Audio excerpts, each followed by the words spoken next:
This season of disability has just been really difficult for me, but not one without blessings. I would have never asked for it, but God has just used it all for His glory.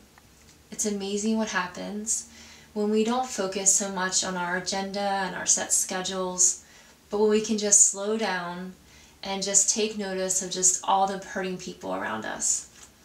It's also amazing what happens when we ask God for opportunities.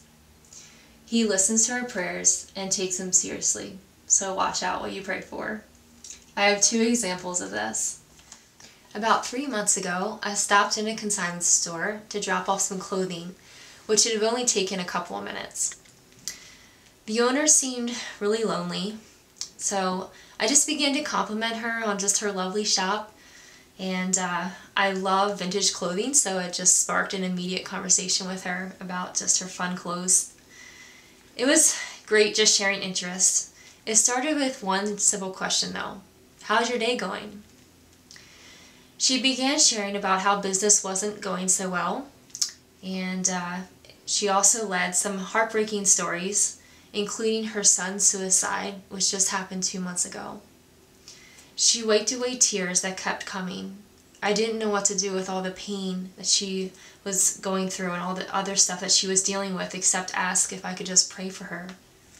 She said okay, and we both bowed our heads together. I placed my hand on her shoulder, and God totally took over. He gave me His heart for this broken woman. I began praying Bible verses over her that I didn't even know I had memorized. I will never forget this experience. Tears continued to fall. Right there, in that quaint little store, I felt God's presence so strongly. After I finished praying God's blessing and peace over her life, I said amen. From behind the vintage hat hanger came her husband from hiding. He said, "Wow, I have never heard anything like that before." He apologized for sneaking in to hear and tried hard not to disturb us. They both thanked me nonstop for taking time to just stop in. I got in my car and realized 3 hours had gone by. What a divine appointment that I would have totally missed if I just quickly dropped off the clothes and left, and wanting to get everything on my list crossed off. Another opportunity I've had over the last several months is having open houses for selling wares from our house that we'll be selling, and headbands made out of recycled t-shirts. One of my first customers was a woman who was looking at the different colored headbands.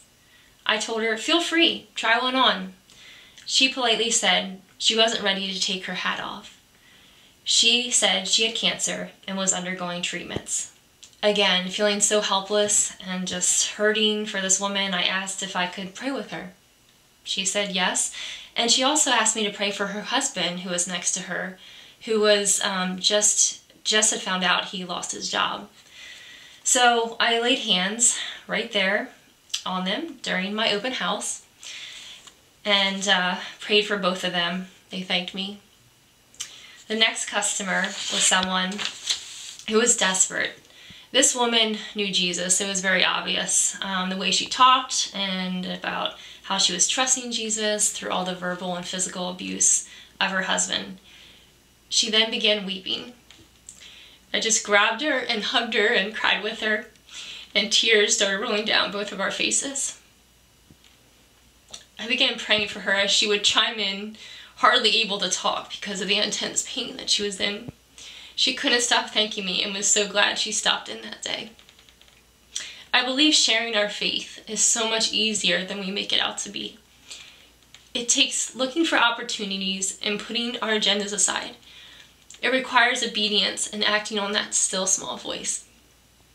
Some verses that have been speaking to me in new ways as I have learned to slow down are Matthew 9:35-36. It says, "Jesus went through all the towns and villages, teaching in their synagogues, preaching the good news of the kingdom, and healing every disease and sickness. When he saw the crowds, he had compassion on them, because they were harassed and helpless, like sheep without a shepherd." Praying that as we look over the crowds, God will give us His compassion for people. Also, 2 Corinthians 5:14 says, "For Christ's love compels us, for we are convinced that one died for all, and therefore all died. May God's love compel us." Webster's dictionary defines compel as to force or drive, especially to a course of action. May we be so compelled by God's love that it forces us to action. I recently learned more than ever that He is waiting to use us, and He will use us. When we have His heart of compassion, His love compels us, and He anoints us to share Jesus with the brokenhearted. Be prepared to be amazed. Never thought God could use a timid, shy person like me, but when you hear that still small voice, obey and act on it. He will use you in ways you never imagined, if you just let Him.